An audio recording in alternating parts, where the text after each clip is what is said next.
go. Can you guys hear okay? All right, if you can just, so we're, that's our audio, but you're just working off my computer, so if you can speak up a little bit.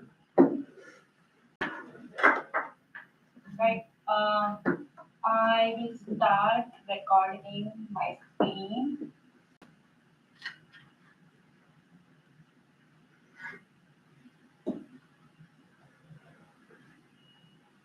All right, you all can hear me, right? Yeah. Awesome, thank you. So thank you so much for joining us tonight.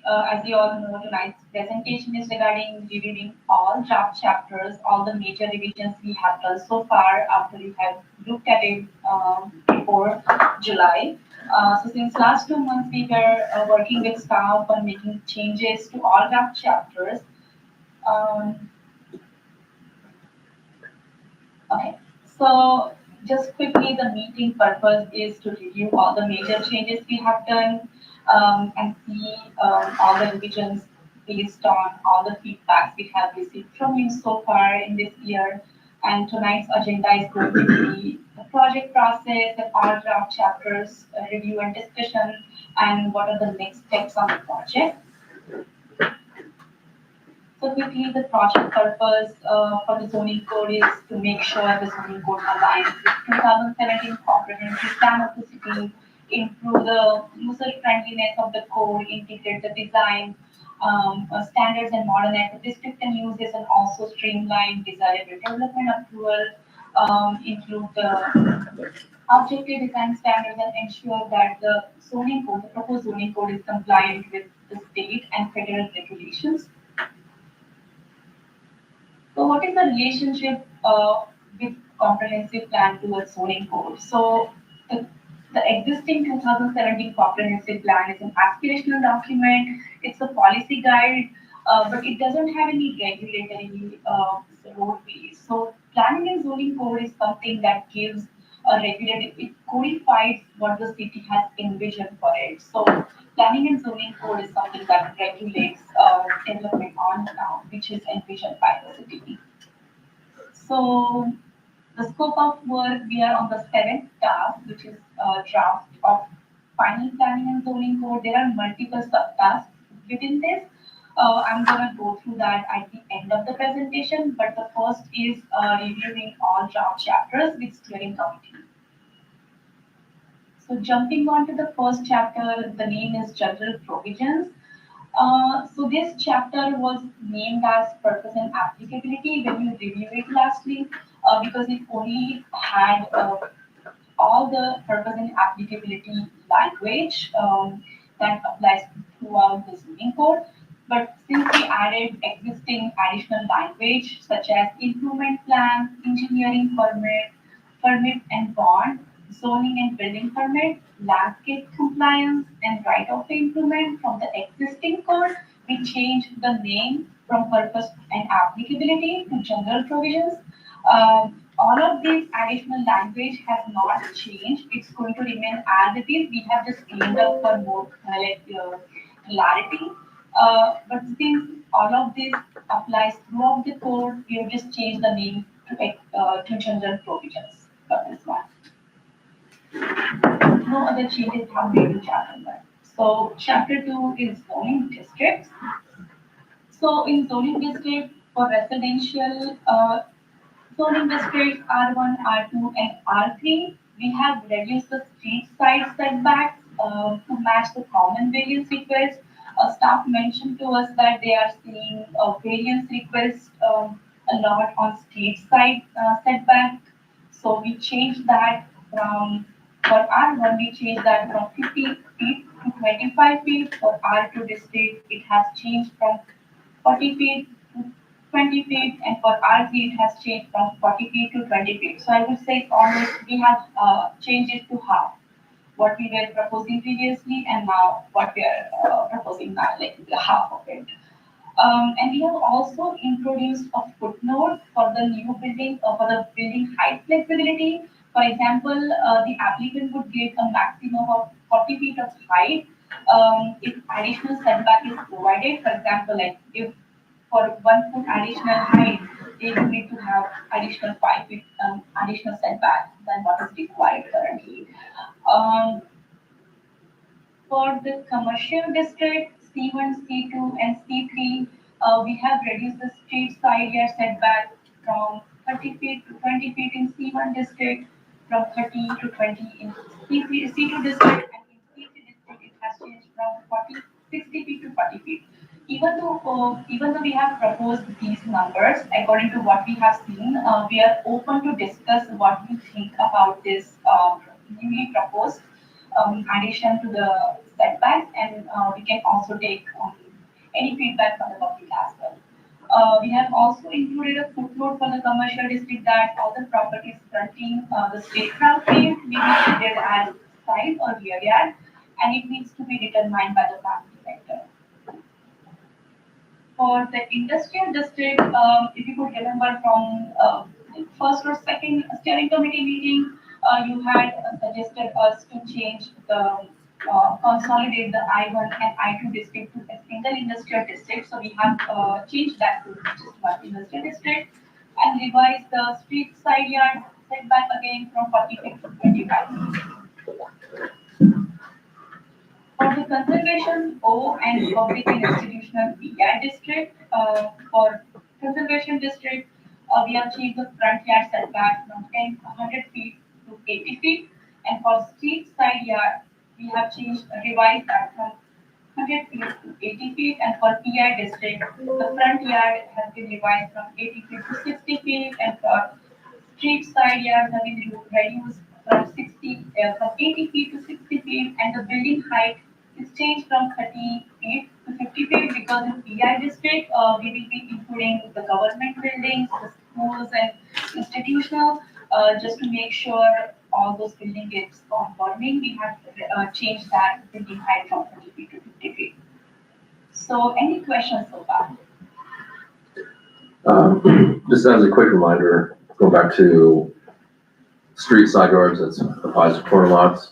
So instead of having 2 front yards or street side yard with lesser setback. And then in the commercial district, for the properties running on State Route 8, right now it's considered a front yard based on our definition. So based on the orientation of the lot, that just allows us to apply it as either a rear or side setback to fix that issue. The building coverage means exactly that, footprint of the building in ratio to the area of the lot. Yes, Doesn't include parking or just any building coverage. Yeah, we're fine with that.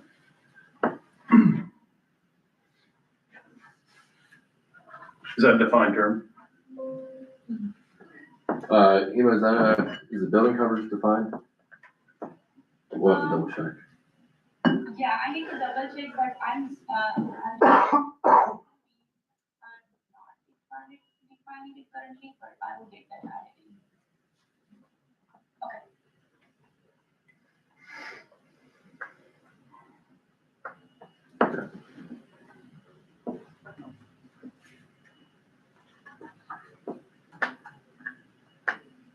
All right, moving on to the next one, which is irregularly shaped lots. Have to determine because irregularly shaped lots could be different, and it could have a variety, and the configuration cannot be determined. So we have added a flexibility that planning directors may determine lot width for irregular shaped lots. Yeah, so that would apply in cases where it's just, there's a lot of angles on the property and just, it's too hard for the code to determine that. So we need really that flexibility. Hey, Mark. Thanks. All right, so moving on to chapter 3, overlay district standards. So the first one, mixed use overlay. If you could remember from our previous meeting, this is the area highlighted in black.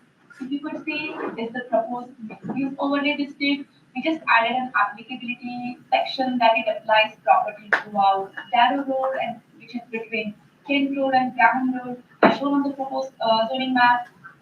We have made some changes to the use table, which is bar, cabin, and nightclub. which was like, it was included as a permitted use. In the permitted uses, and it has now changed to a conditional use.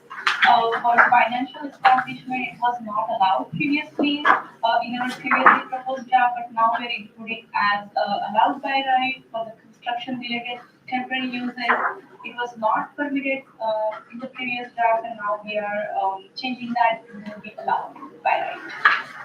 And also, we did have a specific planning commission meeting just to talk about this overlay. Okay. I think it's back in June, and we sent notices to everyone within 300 feet of these boundaries. Just get their feedback. Probably had about a dozen people show up to the meeting, and generally is positive feedback. So yeah, everyone's made aware that this might happen. Drew, this may be a question for you. Why are we continuing to use that language? It makes people get in an uproar. It's a Bar, tavern, nightclub. yes. Yeah. Do we have to use it, or I know it's in the old code, but it's a restaurant. It's a what? Yeah. I mean, you look at that, and all of a sudden, people show up, right? We can't get anybody to show up now. Yeah, and we were even considering just prohibiting that from the MUO. I mean, we have a restaurant use, we have a microbrewery use, but the bar, tavern, nightclub, that'd just be uses that serve primarily alcohol. So I think it's still important to have that in there, but for the purposes of this overlay, I think we'll just end up taking it out completely. Yeah, I don't think we need that language. Do you, Mario? I don't know, I think it's I think it could raise some, the hairs on some people, Yeah. especially with nightclub, they're gonna, think they're, oh, they're gonna have live clubs through the night, so. I mean, bar, restaurant, maybe, I don't know. I mean, tavern, do people even use that anymore? It's just used as a coverall, but we can, we could definitely rework that and, refine the definition also. I mean, Yeah. something that's a little more practical, right? Okay. So the next, in our previously proposed drafts, we had proposed to take off all the existing overlay districts for your feedback and staff feedback. We added back the season road overlay and one group overlay. And we have written all the language which is currently included in the city zoning code as is, just cleaned up a couple of things. No major changes have done. Just wanted to highlight that if they have added back into the overlay district chapter. And we have also made sure the tables included under this chapter are consistent with the land use tables in chapter, which is the cleanups. So moving on to chapter 4, use standards. We have made a couple of changes to the principal uses. The previously public and safety facility have been renamed to public office and facility. So all the public office facility related uses will be allowed here, which is broken down from the private office. For example, the private offices could be allowed in administrative, business, professional, and medical offices. So we have broken that down into two and have revised the definitions for those as well. For motel, in the previous draft, the hotel and motel were included as one use, and according to your feedback, we broke that down into two separate uses. And motel is now only allowed conditionally in Keith Hill district. We have also included parking facility as a separate by right use, and it's going to be allowed conditionally in R3, C1, and C2, and permitted as E in industrial district. Staff also mentioned to us that there are gas and oil bills throughout the city. So we have added, made sure that it's included within all districts, which was previously not. So we have made changes to include it as a conditional use within all residential districts, even district and BI district.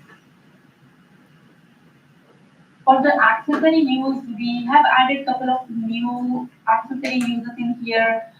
We heard from staff that there is a desire to have a beekeeping and chicken coop as an accessory use in the residential district, so we added that. We're still in process of writing the language for chicken coop, but this is going to be a new proposed accessory use with the zoning code. We have also included a commercial vehicle parking as an accessory use and permitted in all residential districts, included construction equipment storage, permitted in all residential, commercial, and industrial district.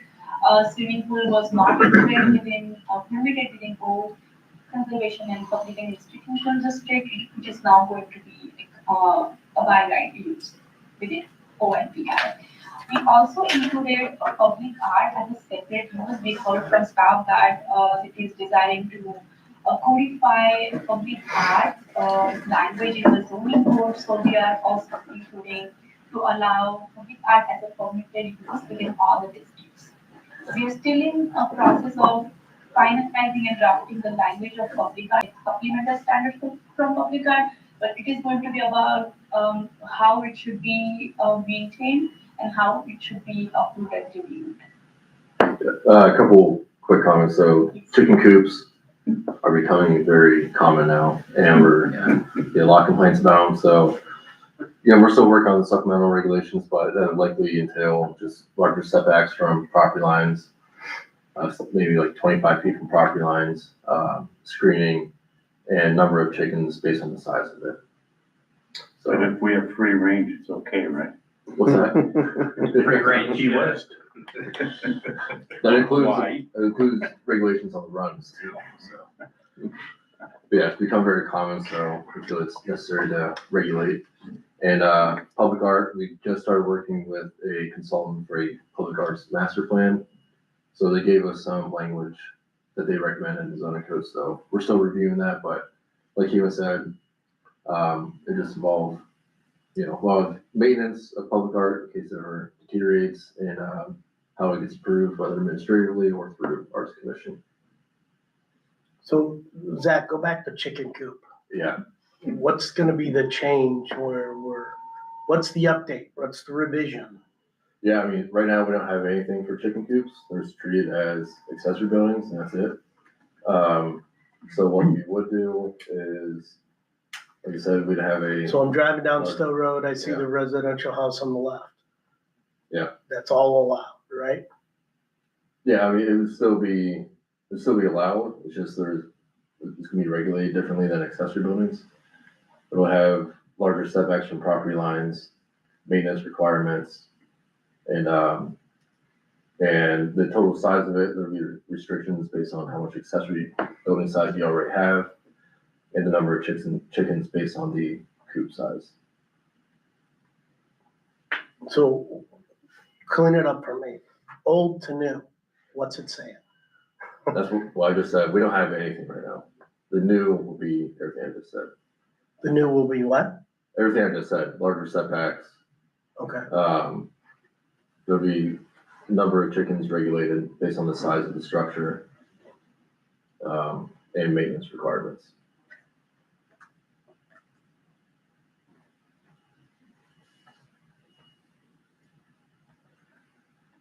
Any thoughts on this? Right. What was the, I think, okay. oh, go ahead. No, I was gonna say, for the, example you gave, so there's already one, that exists, right? But then we don't have anything in our code regarding that, so that will stay. But then if we're gonna get new people applying to Yeah, have that, now this comes into effect and then the new rules will apply. right. But those that exist will be Right. grandfathered, they Yeah, can. yeah, those coops can remain as is, yeah. So it's like, will you have to go to City Hall to get a permit then to have it, or will, as long as it meets, or is in the code guidelines, will you be okay? There'll be a permit needed. Okay. Yeah. Yeah, permit, they just, show site plan where it's gonna be located. You How know, many the setbacks and all chickens? that, Yeah, you know, yeah, size. setback. Yeah. Anything regarding the number of, Yeah, we looked at, for the number of chickens, yeah, we saw where it's like, you know, some places you recommend like 10 chickens. After like one Or one one- chicken per square foot or so. It's like- 10 it's square like feet. one chicken per. I have chickens. I don't live in Stow, It was but like- I have a lot. We found it was like one chicken per like 10 square feet Yeah, of it's the 10 run, square feet. and then one chicken per 3 or 4 square feet for the Or in actual the, coop. yeah, because you store them in there overnight. Anything regarding size? I'm just kidding. There's some that are large as chickens, Yeah. right? Mhm. So, anyway. So, What was the oil and gas, the previous slide of just, did it say it was permitted? You can go back one. conditional, yeah, Oh, it's conditional, okay. yeah. That- Yeah, and we already have a whole thing of regulations for those. Yeah, I just remember, Kyle, I remember, wasn't there one on like 91, maybe like 10 years ago by, Yeah. yeah, it was there briefly. It got big, so, Oh, yeah, yeah. yeah, I mean, I've never had to even look at those Yeah, regulations. I just I remember think one it's from good like to 10 have years, I one. was just, yeah, I couldn't remember what it said. Wasn't that off of Graham, actually? The one I remember, Right, I right thought, down by the church? I thought this one was over, I mean, that may have been, but I remember seeing one on 91 too, so, Yeah. That was about 10 years ago, and Yeah. it got Yeah. crazy. yeah. Yeah. Any other thoughts on the slide? Good. All right. All right, I'll move on to temporary uses. So we added back in recreational vehicle parking as a temporary use, which is going to be permitted in all residential districts and C1 districts. Sorry. Also added some Can I take this one? standards for those. Sorry, can I take us back to the chicken coop thing? Yeah, sorry. So the example that he gave, with the property along, Stow Road, it's not only chicken. It's not only chicken, yeah, it's not only chicken that we have in there, right? It's Maybe goats, So we're working on There's refining, goats, yeah, roosters. goats, yeah, we're working on refining the definition of it, okay. but we would look to include, like ducks, geese, chickens, Okay, or egg laying anything birds, livestock, you know?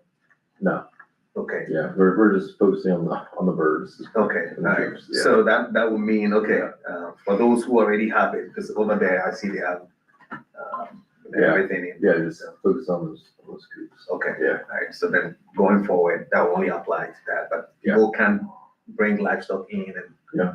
Okay, Yeah. all right, just wanted to be No sure. lions. Okay. The That coops is right now, I don't know if you've seen the coops, but on like, especially like on TikTok, it's almost like Yeah. mini she sheds. They're making these coops like insane. Yeah. So I think that's what they're trying to control. Yeah, okay, all I don't have one like that. Mine are legit in the barn. right. Okay, yeah, just wanted to be sure that the livestock then, because, I mean, we are dealing with chicken now, but very soon, who knows what's coming next Right. regarding that, so. Yep. Just wanted to be sure. Yeah, just that.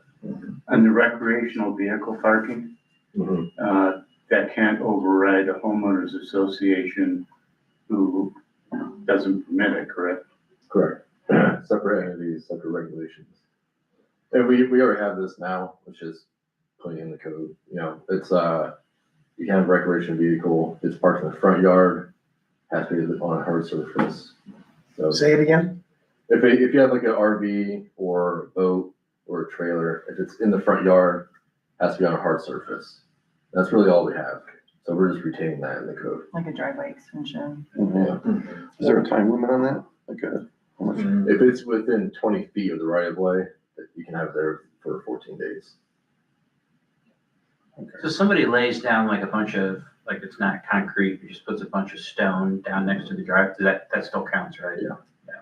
Counts as what? You can park there, Hard surface. yeah, hard surface.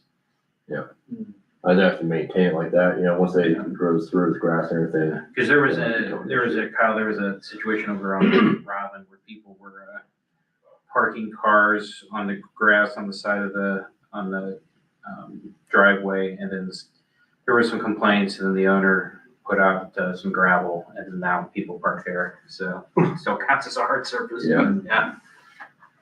I mean, why are we just keeping it the same? If we're revising it, why don't we change it and make it Yeah, right? recommendations, yeah. What would you like it to be? Like, would you prefer like an actual like hard, like an asphalt or concrete surface, or would you prefer only in the backyard, or? Because that issue does come up a lot.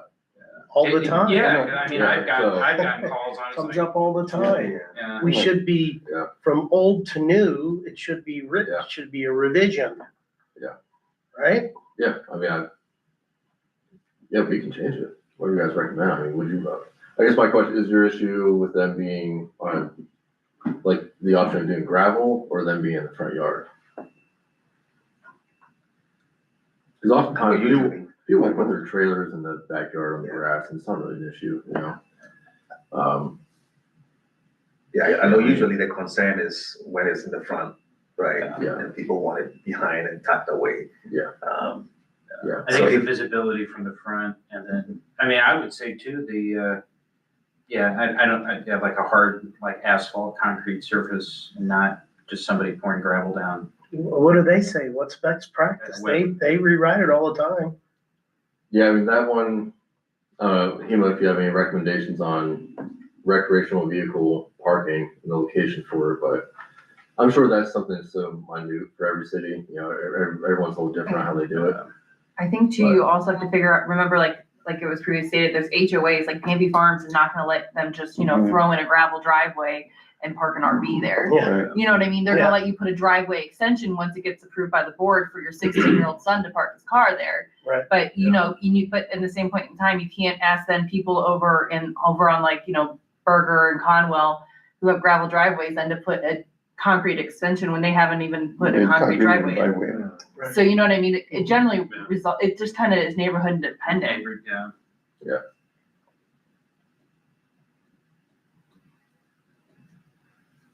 I mean, I'd like to see something. I'm tired of getting these So, variances and we go, yes, yes, and then somebody's complaining, yeah, and then we have a. I mean, right now, we can't really do anything unless it's within 20 feet of the right of way. If you guys want, so I get the concern of wanting to limit them for like regular subdivisions, but on large properties where the house is like 200 feet back, maybe it doesn't matter so much. And Well, I that- don't think it does. Yeah, that would be an issue if you restrict them from the front yard, then those people won't be able to have it in the front yard at all. We could require a large setback. We could require like 50 feet from the right of way. In that case, it would ensure that their setback, because in most neighborhoods, the setback is 40 feet. So if we set it at 50, then it'll ensure it's at least behind the front line of the house. And which would still allow those larger properties to have it in the front yard. So is that just to be sure, you park the RV in front of the house, on the hard surface, right? You can park it there for, what's the storage period? Did you say 14 days? Only if it's within 20 feet of the right of way. Then you can park. That's 14 days. 14 days. If you're 21 feet back, there's no limit. Okay. And would everyone like to see that restricted further? I think the, out of the front yard would be good. I mean, give us some flexibility on it like they're giving you. I mean, you should have some flexibility. An odd shaped lot. Okay, we get it. We're gonna give you some flexibility on this. But, I mean, it's hard to write for every scenario. Yeah. But it's nice to have a standard. Yeah. And then give you some flexibility, or whoever. Okay. You think, Mario? Yeah. I'm just thinking of all the people that have come to council. Yeah. Garden in the front yard, RV, pools in my setback. This deck is what, you know what I mean? I mean, it's over and over and over. All right, we can work on it, but overall, is the goal to preferably keep them out of the front yards. And are you gonna just label it RVs and boats? Or, because right now, correct me if I'm wrong, but it's also talking about like, because people are gonna get, I'm assuming then you're gonna get it the other side if you take it completely out. Because then you're like, well, where's my kid supposed to park? In the backyard? You know what I mean? So if you switch it completely without clarifying what you're, you know what I mean? You're gonna piss people off the other way. I have to check what all entails, but yes, RVs, trailers, boats, there's a couple other things. Large with the code. recreational. Yeah. Campers, yeah. We just have to make sure it's worded that way, otherwise Right, we- you'll get it, So it's not like a passive. otherwise Oh, you're yeah. just gonna get it volleyed right You're back good. on the other Yeah. opposition. Yeah, we could do a 50-foot setback, but still allow 14 days in the front yard. And then, we'll still have that enforcement mechanism. Yeah, Yeah, it'll because that's for people, if someone visiting. Someone visiting, Yeah. or if they need to work on it or Yeah. something. Or if if they you're have to out go in 2 between weeks, trips. So. Yeah. Okay.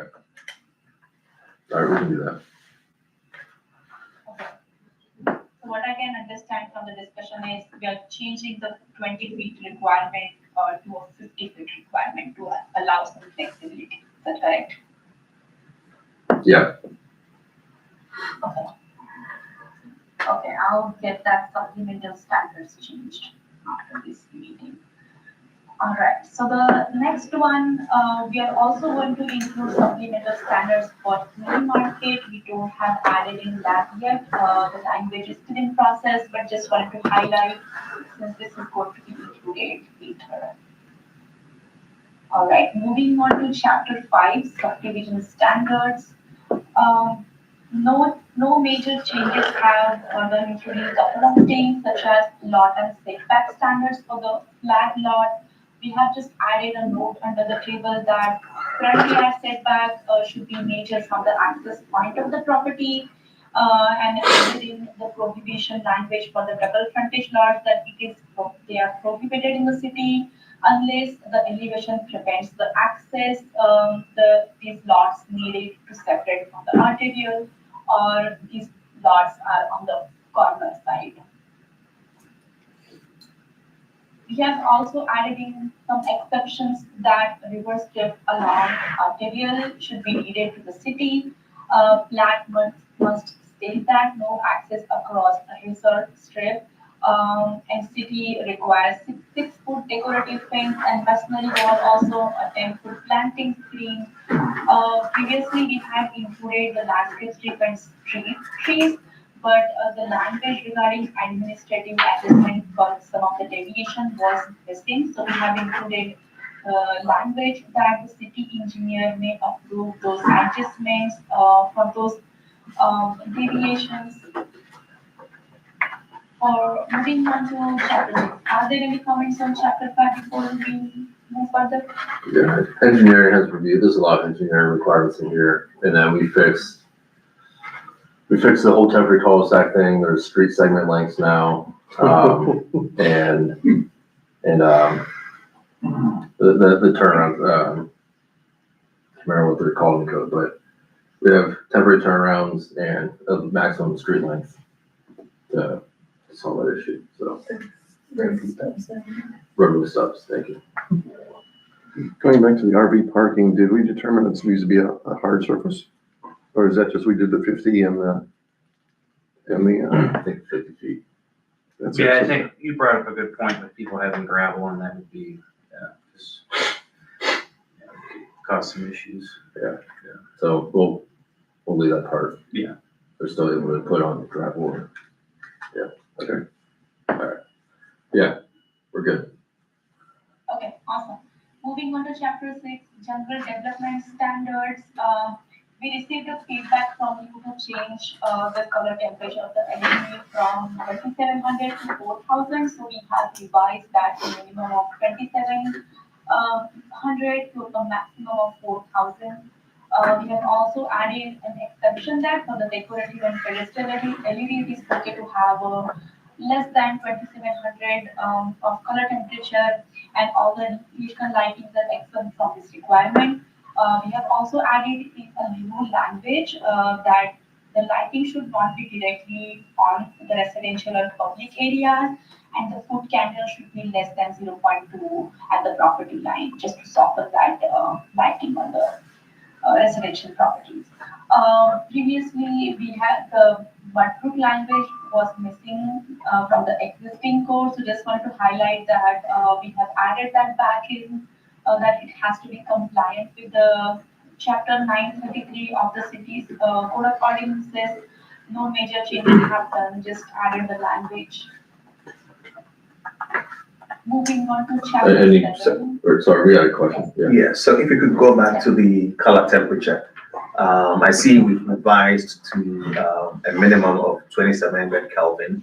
I don't know why we are requiring a minimum, because some people might want to go, with something lower than 2700 Kelvin, for all its benefits. Because the higher the number is in Kelvin, the more people are likely to have, the negative impacts of light pollution and all that. So I think we were pushing more towards, having and not to exceed color temperature, of 4000 Kelvin. But then the minimum, setting the minimum, I think might be too restrictive.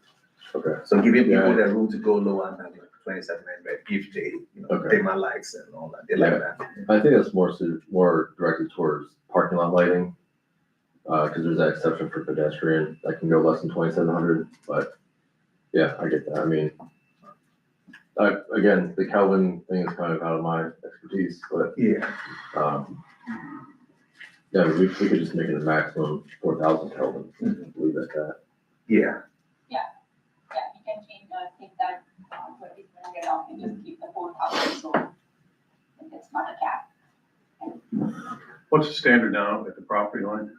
Is it a half foot can? It's a half foot candle. So now we're going to 210. Yeah, there is an exception that if there's a commercial property abutting another commercial property or a similar use, then we can do an administrative adjustment. Yeah, it's tough because the setback for parking 10 feet. Yeah. And you want to have a foot candle in the parking lot. So 10 foot away from the parking lot where you need to maintain a foot candle for public safety, you have to get down to 210. So that's awfully tough to have that cut off in 10 feet. Yeah. So, so if there's flexibility, that's fine. Yeah. And you haven't changed the stormwater management criteria. No. At Mudbrook, you're just clarifying. Yeah, Okay, cut and paste. it's already pretty vigorous. Yeah. For good reason, but I mean, it is Yeah, vigorous. not same code. So Can we stop putting detention ponds in every new development, please? Get some nice landscape. We got a hole in every new building we build. Drives me absolutely Well, crazy. you should get behind 600 or the end of Gray Lane. We don't have a little pond, we have lakes. I mean, they're enormous because of the Mudbrook Farm. Yeah. But that's fine. I mean, we found a way to comply and it works. Yeah, It's better than flooding the people out downstream. Amen. yeah. So the color temperature here, does it account for signage, for businesses and all of that? There is a provision in the sign code that the lighting would defer to this code. Okay. Yeah. Okay. And then the decorative, the pedestrian and recreational lighting is you throw some more light on that. What's that? The decorative Yeah, part, yeah. So I could use more lighting or? So for now, we're saying, it should be less than 2700. I think it's saying that it can be less than 2700. It can, so that's the exception there. Yeah. Okay, that should be good then.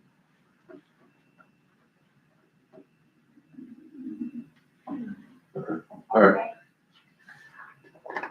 Okay. Next chapter. All right, the next chapter is building design standards. We received a feedback from you in our last meeting that we had previously proposed 3 tiers for all different types of housing. Tier 1, tier 2, tier 3, and all the materials were divided between these 3. We received your feedback that that might be extensive for City of Stow. So we coordinated with staff and minimized those material requirements into tier 1 and tier 2. So I mentioned that we 3 tiers were broken down to just 2 tiers, and fiber cement moved to tier 1 from tier 2. and we just expanded the tier 2 materials. And there is no requirement for any tiers in interior side and rear setback. And we have changed the front and street setback minimum to 25%, which was 50% previously, and no requirement in the tier 2 for the front and street. Yeah. For the mixed use overlay district, the ground floor glazing was 50% previously. We have reduced that down to 60%.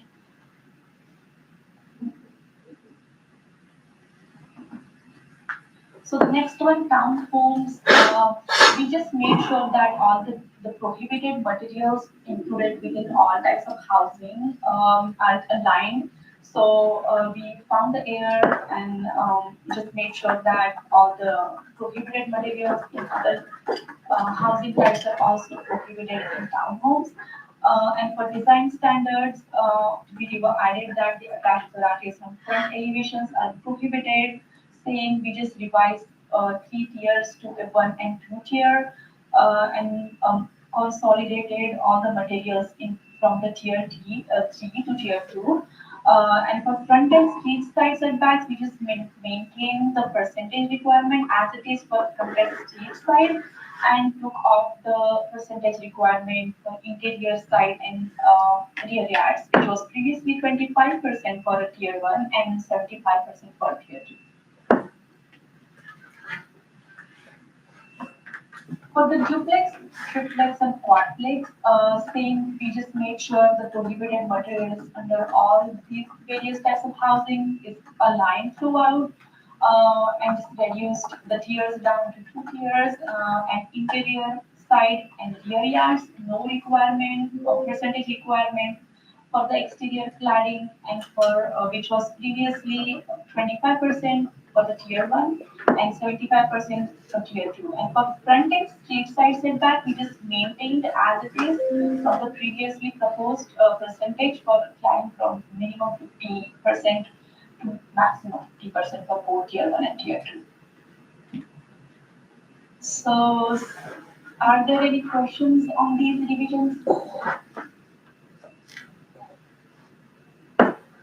Any thoughts on building design?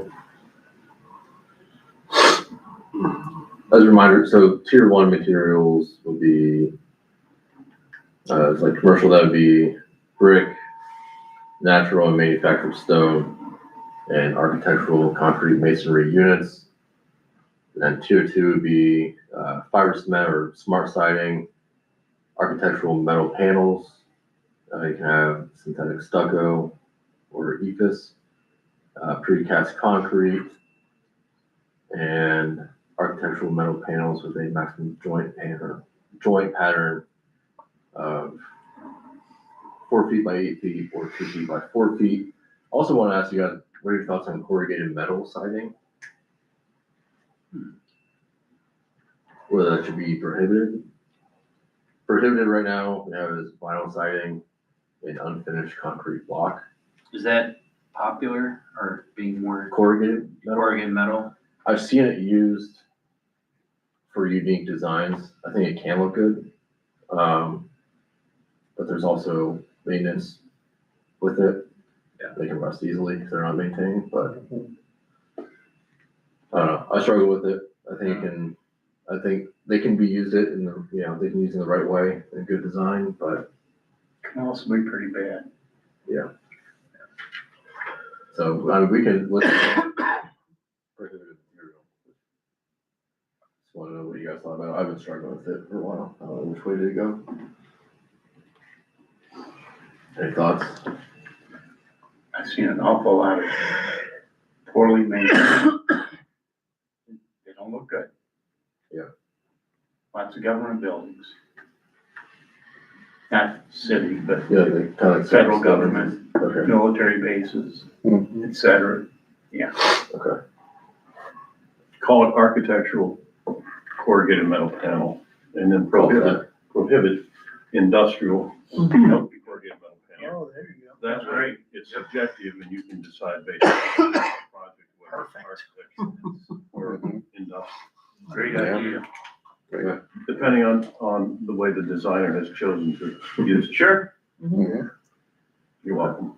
thank you. Good sure- job. I don't have a horse in the race. I don't either. Make sure it's I defined just- too. I found myself some really horrible Good ones. idea. Eva, did you hear that? It was hard to hear from me. Yeah, so they suggested for corrugated metal siding, clarify that's architectural corrugated metal siding. Okay.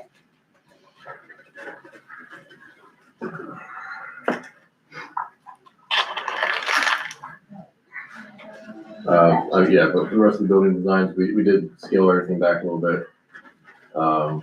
Yeah, we didn't want to be, too restrictive on developers and make it too expensive, so. Yeah, pretty minimum standards, just survive. Don't have any points, so. Everyone okay with building design? Okay, all right, we're good. Awesome. Moving on to. Did someone say anything? No, just a cough.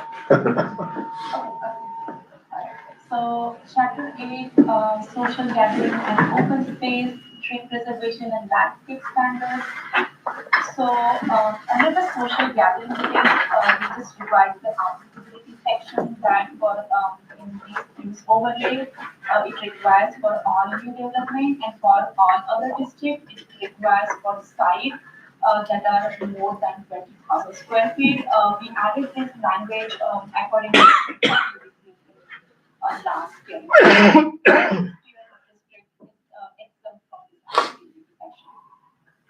We also changed, reduced the points by 3 across all the districts. For the required social gathering space improvement and next one, if you're able to look at this table right here, we changed the social gathering space improvement points and maximum points allowed for development by 1 point for all of these improvement types, and also included public art and art installation as one of the improvement types. Yeah, so. We also, yes. Sorry, I was just gonna add,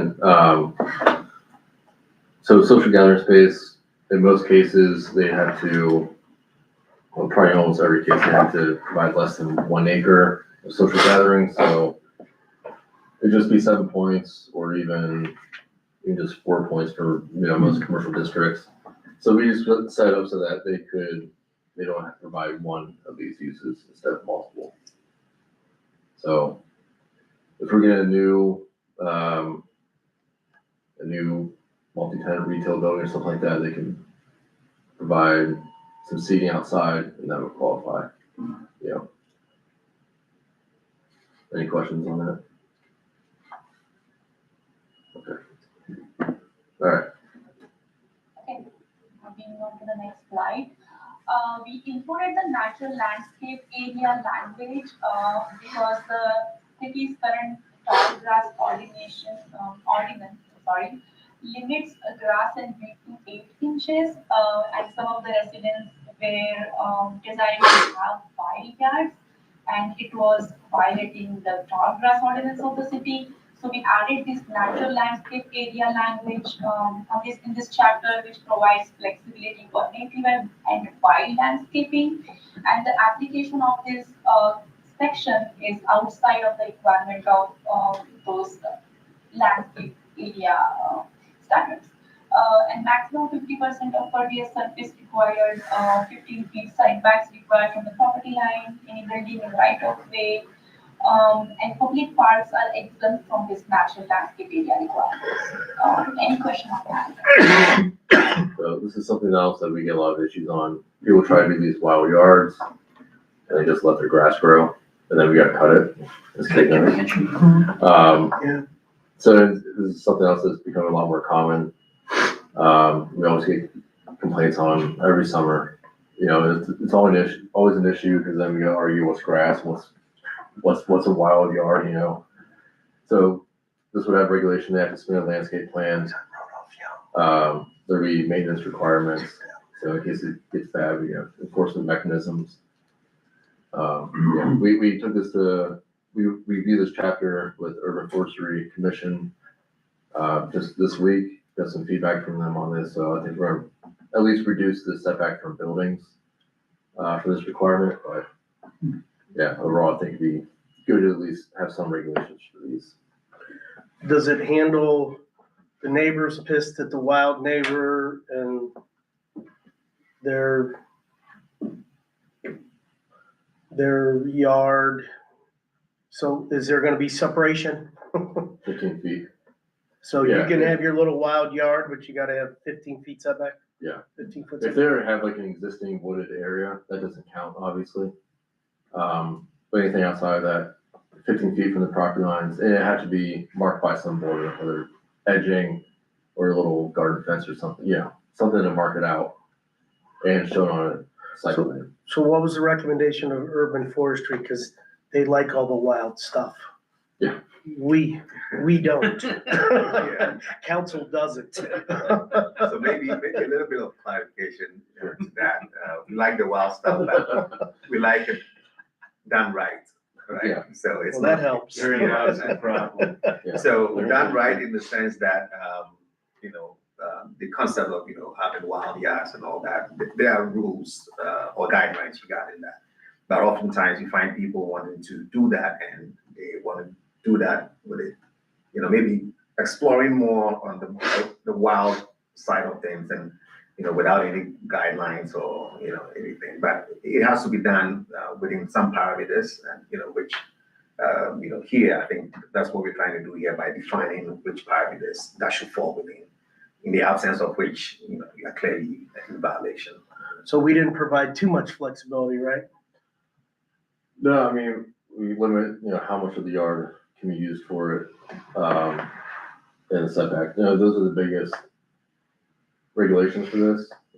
There's there's gonna be maintenance stuff that they'll have to make sure that's a meeting, but for the most part, it's just, you can use up to half your yard for it, and you'll be 15 feet away from property lines.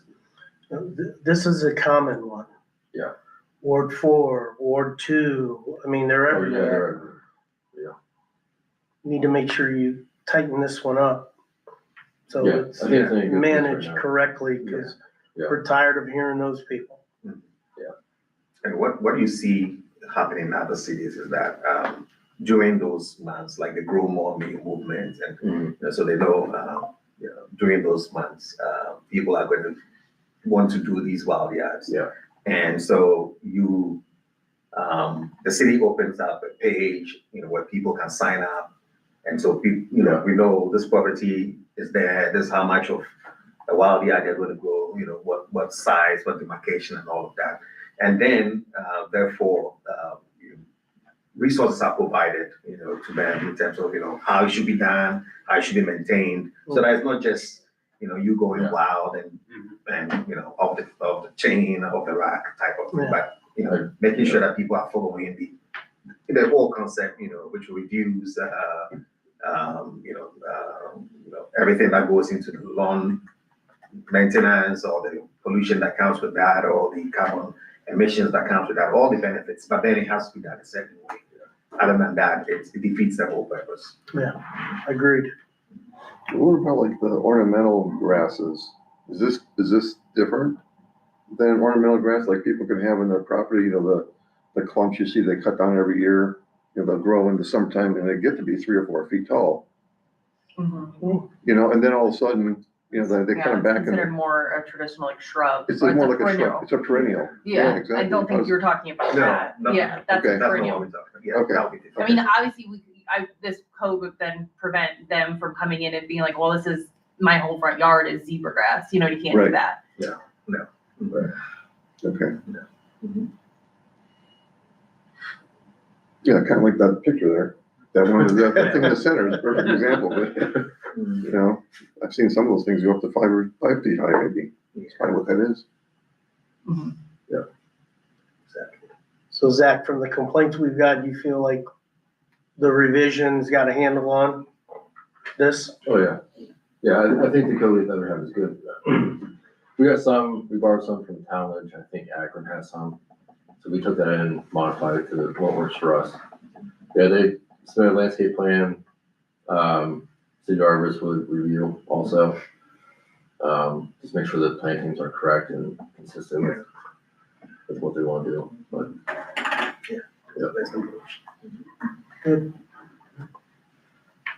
I wasn't raising my hand, I got a cramp in my shoulder. All right, I think we're good. Okay. Next one is access and mobility standards, chapter 9. So we made a couple of minimum parking requirements revisions to some of the pieces. For community theater, we revised the minimum parking requirement from 1 per 500 square feet to 1 per 250 square feet. For place of worship, we revised the parking requirement for 1 per 500 to 1 per 200. And for restaurants, we have minimized it from 1 per 250 square feet to 1 per 150 square feet. And for event venues, we revised it to 1 per 500 square feet to 1 per 200 square feet. We also added like a cleaned up version of language for the bicycle parking. We added that this app applies to multi-family, mixed-use, non-residential development, and the minimum requirement standards and all the facility standards, such as like surfacing, the hard surfacing is required, all weather, the placement requirements, etc. Any questions on that?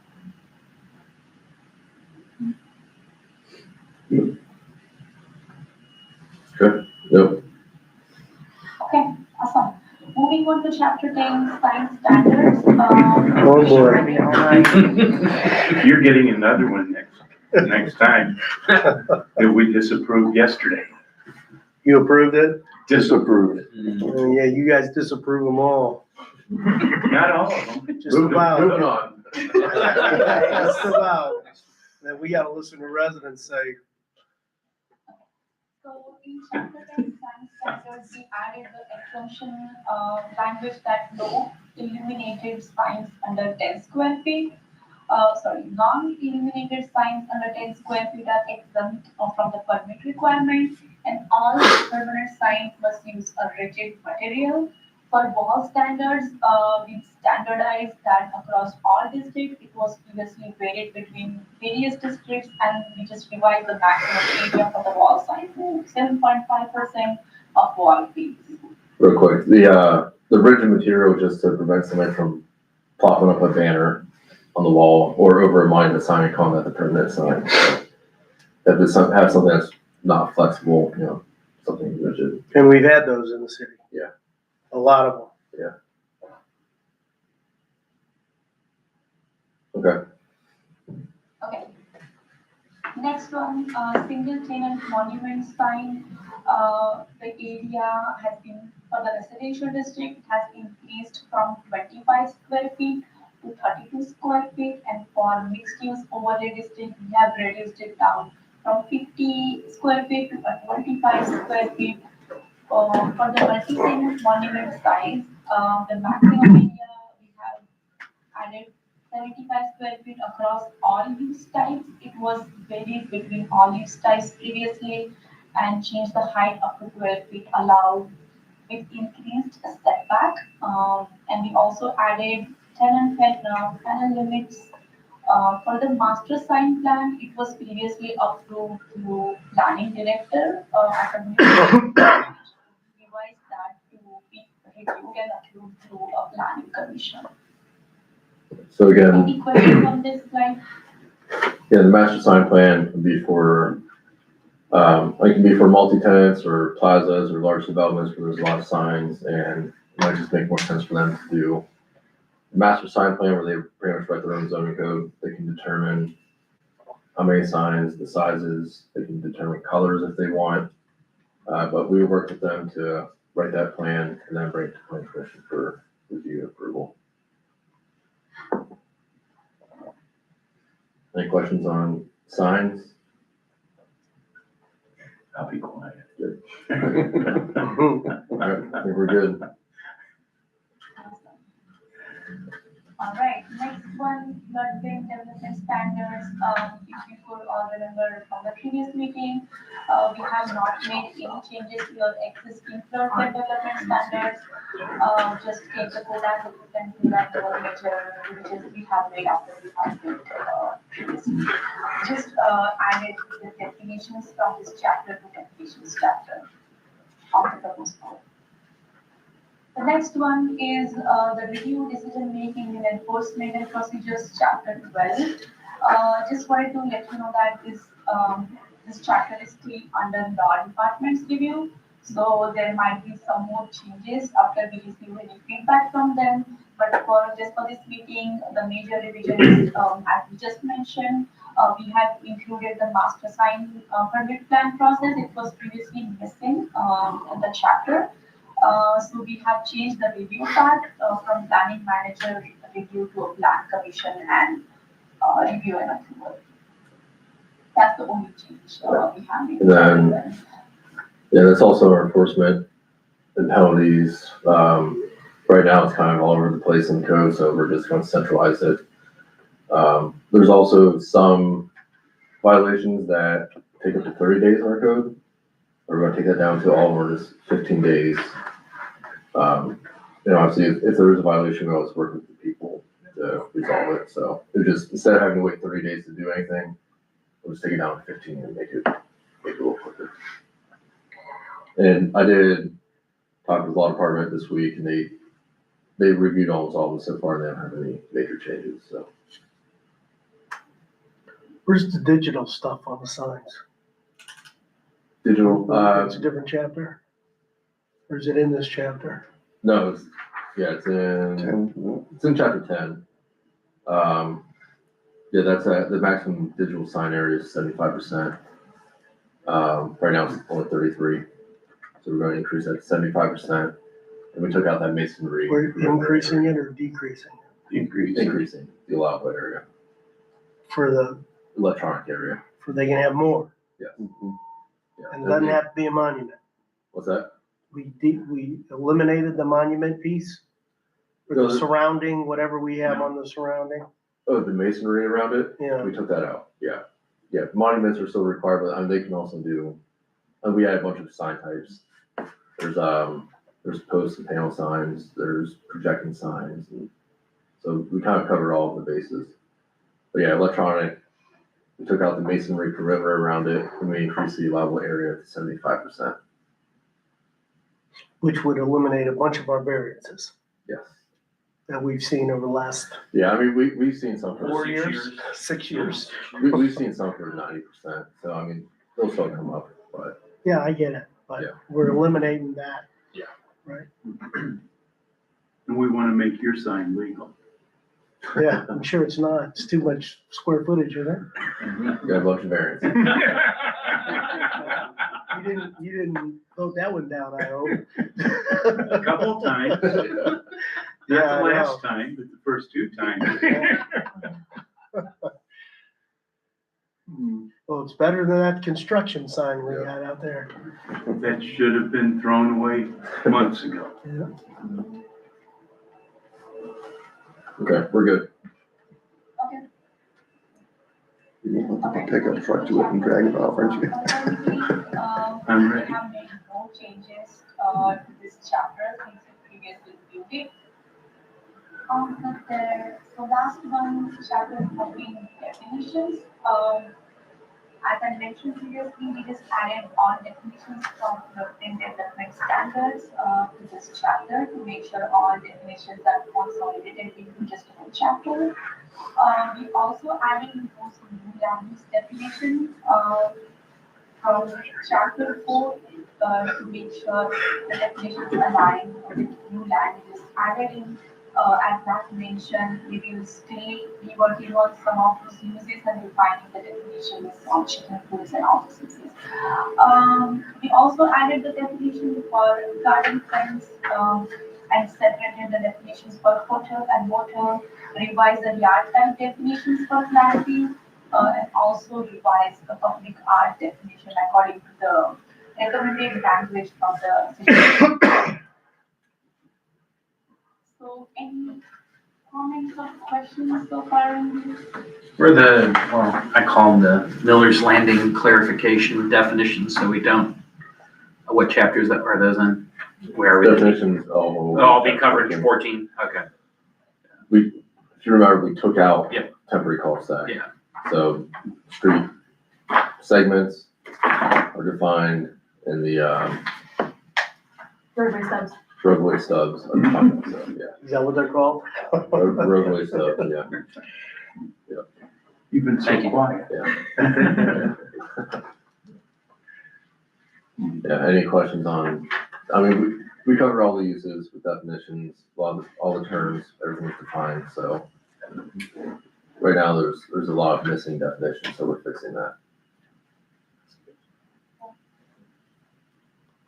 Did you need to clarify, excuse me, anything about the architectural corrugated thing? Is that, or would an architect know just by saying architectural, You could define it. it wouldn't hurt it, I guess, yeah, just put it in there.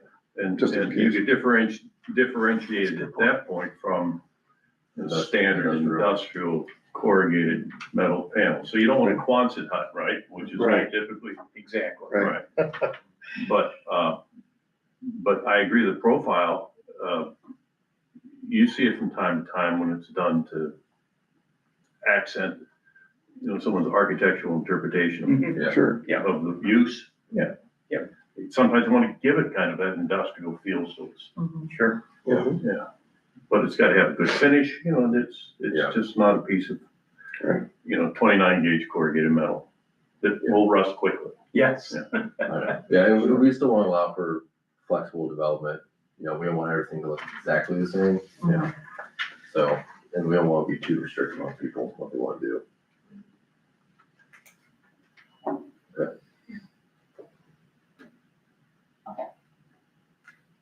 So, next steps.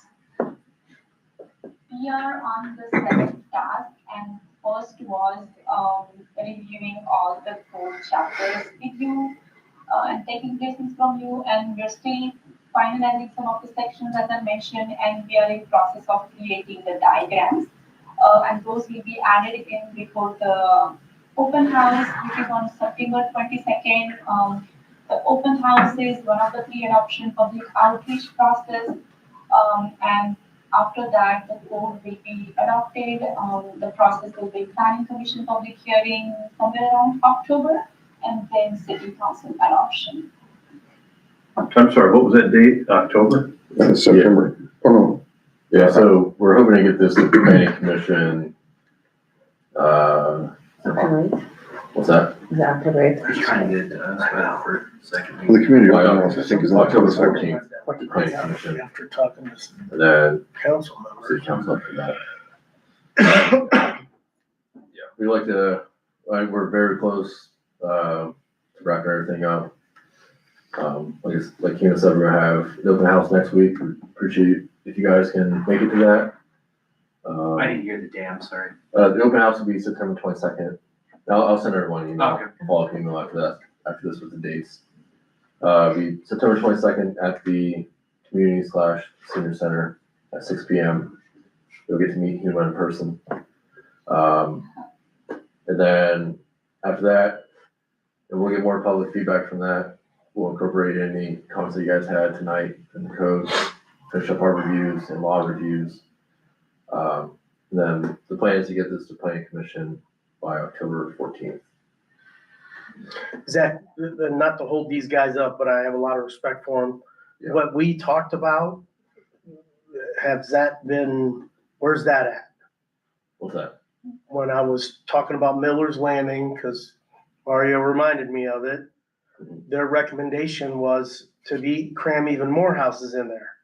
I had some Yeah. conversations with council members, Yeah, they're a no on that. yeah, So, I mean, I know the trend is to make lots smaller, but I don't think their council's gonna agree.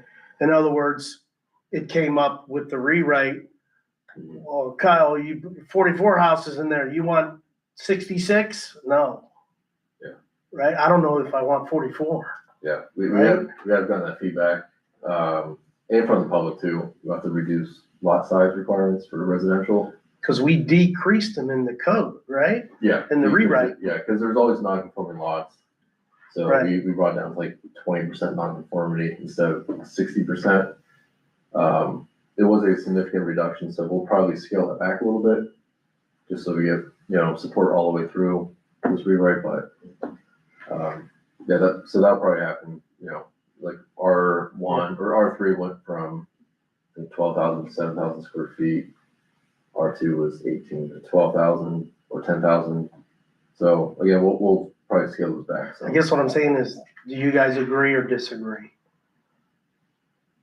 Cause I brought it up after listening to council and having a discussion, but, I know what the trend is, but I'm not sure if we want that in this. We're fighting over Miller's Landing with 82 people showing up and 96 showing up. We approve it because it's whatever, it's, we're afraid to get sued. Pulte sends a 16-page lawsuit to each council member. Of course, they're gonna vote yes, but we gotta make something so they can't do that, right? We gotta be able to say, I don't want all those houses. The lot size has to be bigger. yeah, I mean, yeah, I get the concern. It's public concern too with decreasing lot size, and they think higher density, but in reality, there's a handful of property that could be new subdivisions around the city. And we're built out. So I mean, I reducing don't know, I lot talked to size. 2 residents, get offered every Yeah. month. Oh, They sure. own 6 acres and 7 acres. Yeah. They get offered every month. Yeah. So, I'm gonna buy your property. yeah, in most cases, it allowed people just to split the property a little bit, maybe add a lot or two, but I get the concern, so we're gonna scale back those lot sizes a little bit. I mean, I don't know if you guys agree or disagree, I just, Scale back. Well, they met all the requirements. You basically had 2 homeowners Mhm. who had the opportunity to buy the land, it was offered to them. Mhm. They didn't take it, figuring nobody's gonna do anything. And then Pulte comes in and buys it Mhm. and puts in lots. They were upset because they already have water problems in the development there already. Well, that's because that developer didn't do it right. So why are we blaming Pulte? And I'm not trying to defend Pulte, but Yeah. I'm saying, why are we blaming Pulte? Because they didn't do a good job on the previous one. And we're making them build this according to the limits. And the houses are going up left and right. They're selling them. So people wanted to live there. And you just really had 2 people, 2 families that pull other people in with them. But, I mean, really, the space is there. It can be a development. And we were threatened with lawsuit also by them. And I guess if you're looking at old to new, and how it was presented to me was, okay, fine, I don't disagree with you, Pulte came in, and they're jamming 44 in. Every developer does that. yeah, They make more money by putting more houses. absolutely.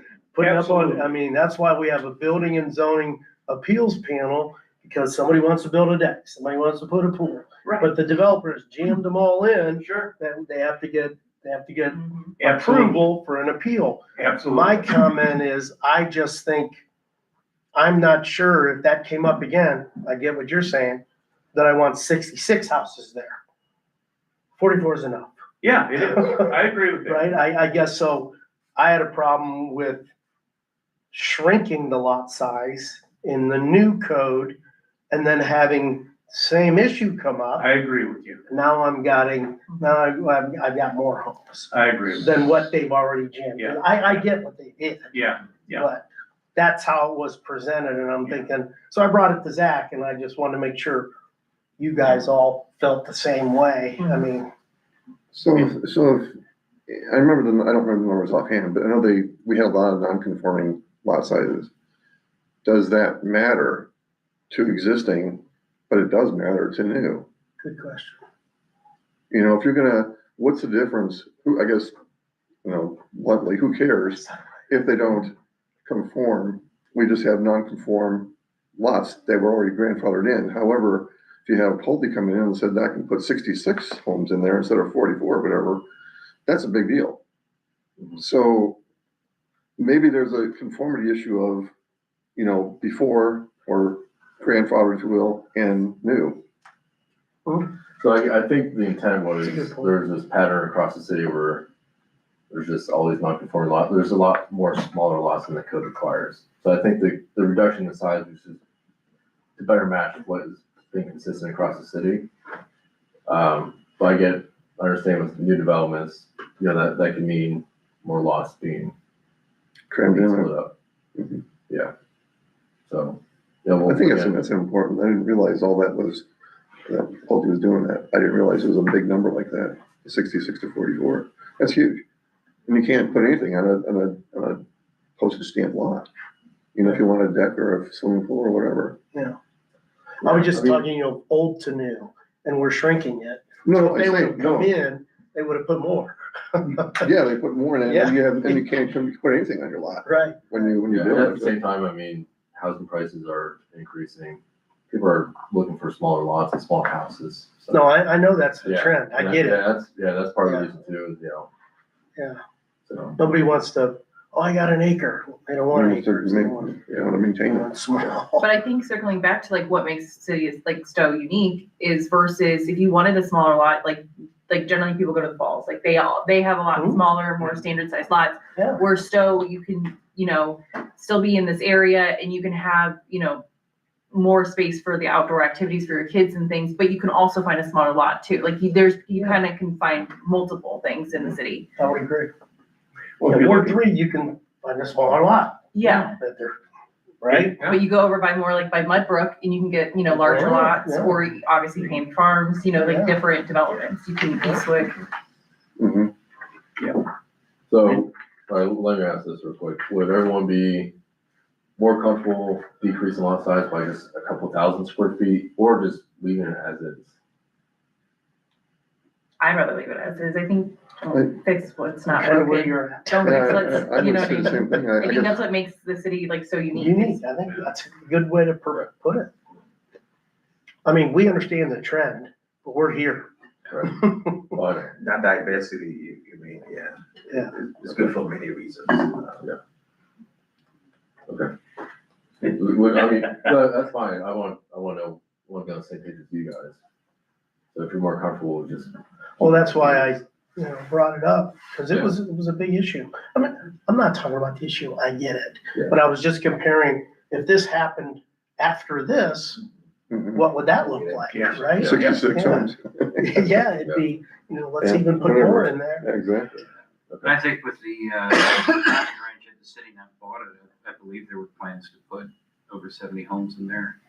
At, oh, you can fit more in there. Oh, they could have 80. 80 yeah. was, yeah. Absolutely. I don't remember the exact number, but it was a lot. It was. Yeah, the driving, yeah. Even just the increase of traffic on those roads would just be astronomical, like the Yeah. morning commute. I'm just thinking, I drive by the driving range every day to take my kids to school. I'm like, oh my gosh, if I had to do with all those extra cars, it'd be insane. Yeah. It's probably. Everyone want to take it back to how it is? Everyone good with that? I am. Okay. I am. I think so, I am yeah. too. I agree. All right. Did you get that, Hema? Alright, That's probably like, you're done, get out of here. I gotta go back to do more work. Sorry, 1 second. What was that? so I was able to hear some of the discussion, but some of was a bit unclear to hear. Yeah. But what I hear is there is a desire to increase the lot sizes. To such greatly. I think, yeah, I think they prefer to keep the lot sizes for residential how they are now. Okay. Yeah, because for residential districts, we tested the lot appropriateness to make sure we are making most of the lots in these districts conforming to what we are proposing. So I believe what we have would be best for us. All right, just wanted to say thank you so much for all your time. This is our last steering committee meeting. We have received a great feedback from you. Just wanted to say thank you from me and rest of the housing loving team. Zach already invited you all for the September 22nd open house meeting, but just wanted to also invite you all. It would be awesome to see you all in person. Also, please convey this message to your friends and family to involve the open house process as much as possible. Hope to see you all soon. Thank you so much. And we will get all the feedback we received tonight added into the drafts before it goes to planning commission. All right. Thank you, Ema. Thank you. Yep, thank you. Appreciate it. Thank you. Thank you. All right, before we get off, yeah, again, appreciate you guys and everyone's hard work on this. For about 18 months. I'm tired of looking at this code, but come down the last of it. So again, hoping to get this adopted by the end of the year. Probably what we'll have to do is make the effective date probably a couple months after the third reading, just so we can line up all our permits. There'll be an applications mail that will update and the fee schedule, just make sure it matches our permits. So that's the plan. Again, September 22nd, 6 p.m. at the community center, and then looking to get this planning commission by the 14th of October. So, yeah, we are generally pleased with where we're at. We certainly like the idea of one industrial district now instead of two, which eliminates the handful of variances we have to get for every single building. We like the fact that we kept our overlay, although it may not be necessary. I would like one more minor bite of the apple. I just want to sift through and see some of this, where we stand with some of the issues that we've raised. Like Greg and I talked about chain link fences. Yeah. Are they galvanized or not? And an 8-foot fence is fine, but the standard all across industrial districts and commercial uses is 8-foot fence with 3 strands of barbed wire, which is 9'4" or something. So, Right. you know, but, so those are things we don't want to have to come back and fight. And there's a handful of items like that. I don't want to, you know, keep you guys with it. We'll do that offline and just make sure that we check the box. Please, the review, just because the last meeting, the review does not stop here. Keep reviewing. If you have any outstanding issues or questions, reach out anytime and we'll be happy to address them in the code. Please keep reviewing, reach out, like we can meet next week or something and go over those. Yeah, it's a lot to look, now that it's all in one place, it hangs together much better, but it's also a big pile of stuff to review. I skip over the stuff that isn't relevant to us, but like I said, there's just a handful of items I need to understand where they're at. Yeah. And to make sure that they're or not there, so. Okay. And I'll be ready to do that before this gets to planning. Okay. Yeah. In the next couple of weeks. Yeah. I apologize for getting this to you. I think it was Thursday. We'll let you know. We're hard deadlines now, so everyone's rushing to get everything wrapped up. So. Yeah. So the thing on the 22nd, I think I may have seen something online about that. And assuming you want to get a lot of public feedback, do you want to use Jeff's construction sign out here and put a notice up? We're gonna make some social media posts. Okay. We'll have the mayor share it and we'll Okay. reach everybody in the city. Let's So. please put that construction sign where it belongs. Yeah. Had a sign on Route 91. John has promised twice he's getting rid of it. It's still there, Yeah. It's Still- 8 or something.